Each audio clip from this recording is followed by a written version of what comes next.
Hello అందరికీ welcome back to శ్రీవాణీస్ kitchen. ఈరోజు మన కిచెన్లో చేసుకోబోయే వెరీ స్పెషల్ రెసిపీ వచ్చేసి సేమియా పాయసం అండి.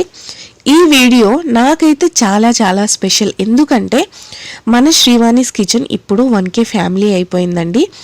శ్రీవాణీస్ కిచెన్ని ఇక్కడి వరకు తీసుకొచ్చిన మీ అందరికీ పేరు పేరున చాలా ధన్యవాదాలండి.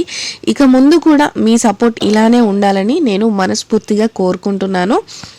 అండ్ మీరు ఈ వీడియో కనుక కొత్తగా చూస్తున్నట్టయితే మన శ్రీవాణీస్ కిచెన్ని సబ్స్క్రైబ్ చేసుకోవడం మాత్రం మర్చిపోవద్దు. అండ్ నచ్చితే మీ ఫ్రెండ్స్ అండ్ ఫ్యామిలీకి షేర్ చేసేయండి. అండ్ లైక్ చేయడం మాత్రం మర్చిపోవద్దు. మీరు ఇచ్చే ఒక్కొక్క లైక్ నాకు చాలా సపోర్టింగ్ని ఇస్తుందండి. సో లేట్ చేయకుండా మనం వీడియోలోకి వెళ్ళిపోదాం.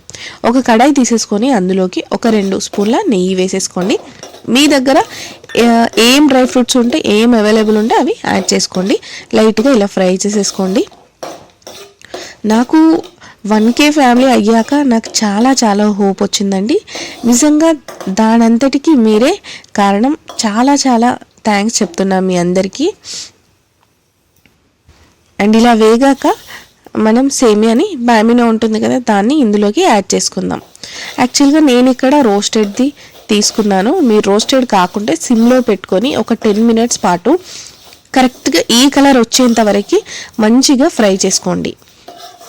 ఈ కలర్ వస్తేనే చాలా టేస్టీగా ఉంటుందండి సేమియా. దీన్ని కూడా ఒక 2 మినిట్స్ పాటు ఫ్రై చేసుకుంటే సరిపోతుంది, ఎందుకంటే ఇది ఆల్రెడీ రోస్టెడ్ కాబట్టి. సో గీలో 2 మినిట్స్ అలా ఫ్రై చేసుకుంటే ఆ ఫ్లేవర్ టేస్ట్ అనేది బాగుంటుంది. ఇలా వేగాక దీన్ని పక్కన పెట్టి ఇప్పుడు మనం పాలని వేడి చేసుకుందాం. వేరే ఒక గిన్నె పెట్టేసుకోండి. ఇందులోకి ఒక 700 ml వరకు పాలని యాడ్ చేసుకోండి.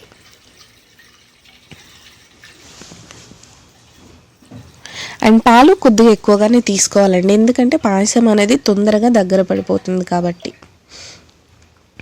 అండ్ దీనికి సరిపడా వాటర్ని కూడా తీసుకోవాలి. కరెక్ట్గా వాటర్ ఒక 300 ml వరకు తీసుకోండి. తీసుకొని మంచిగా ఒక 2 పొంగులు వచ్చేంత వరకు బాగా పాలని మరిగించండి. ఇలా పొంగు వచ్చాక సిమ్లో పెట్టేసుకొని ఇందులోకి, ఇది ఆప్షనల్ అండి, మీ దగ్గర అవైలబుల్ ఉంటే వేసుకోండి, లేదంటే స్కిప్ చేయొచ్చు, కుంకుమ పువ్వుని. బట్ వేసుకుంటే ఫ్లేవర్ అనేది చాలా బాగుంటుంది. అండ్ ఇప్పుడు ఇందులోకి కొద్దిగా 1/2 స్పూన్ ఇలాచీ పౌడర్. దీనివల్ల ఫ్లేవర్ చాలా బాగుంటుందండి. అసలు కుంకుమ పువ్వు అవసరమే లేదు, కొద్దిగా ఎక్కువగా వేసుకోండి ఇలాచీ పౌడర్.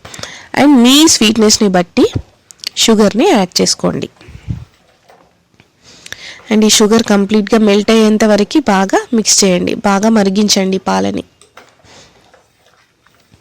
అండ్ ఇలా చేస్తే అసలు ఇల్లంతా మనకి స్మెల్ అనేది చాలా కమ్మగా వస్తుందండి. అండ్ ఇది జస్ట్ చాలా తక్కువ టైంలో చేసుకోవచ్చండి. నేను మీకు వీడియోలో చూపించాలి కాబట్టి ఇలా చూపిస్తున్నాను.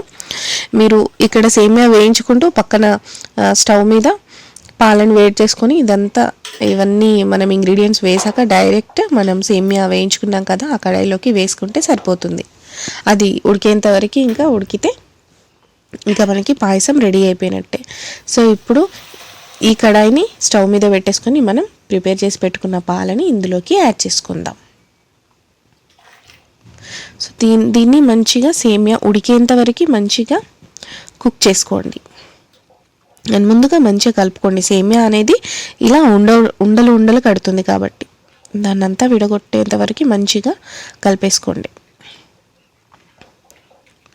అసలు ఎన్ని స్వీట్స్ తిన్నా నాకైతే ఈ పాయసం తిన్నంత టేస్టీగా అసలు ఏం అనిపించదండి. అంత బాగుంటుంది. మీ అందరికి కూడా అంతే ఉంటుంది కదా.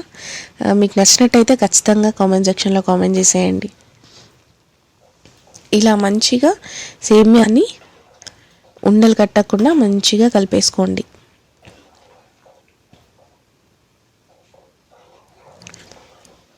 అండ్ సేమియాని చాలామంది చాలా రకాలుగా చేస్తుంటారు. బట్ ఎన్ని రకాలుగా చేసినా పాయసం అనేది చాలా బాగుంటుంది.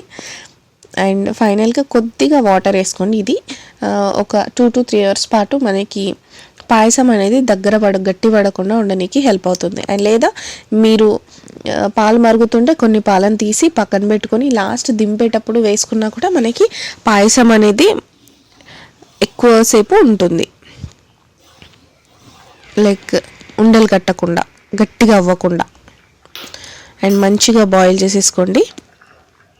ఇప్పుడు ఫైనల్గా ఇలాచీ పౌడర్ అండ్ కేవరా వాటర్ అండి. ఇది ఆప్షనల్, మీకు నచ్చితే వేసుకోవచ్చు, లేదంటే స్కిప్ చేయొచ్చు. ఇంతే అండి. మీకు నచ్చినట్టయితే మీ ఫ్రెండ్స్ అండ్ ఫ్యామిలీకి షేర్ చేసేయండి. ఇలాంటి మరెన్నో వీడియోస్ కోసం శ్రీవాణీస్ కిచెన్ని సబ్స్క్రైబ్ చేసుకోవడం మాత్రం మర్చిపోద్దు. మీకు ఇంకేదైనా రెసిపీ కావాలంటే కామెంట్ సెక్షన్లో కామెంట్ చేసేయండి. అండ్ చాలా చాలా థ్యాంక్ యూ చెప్తున్నానండి, ఎందుకంటే మనం ఇప్పుడు 1K ఫ్యామిలీ కాబట్టి. Thank you for watching.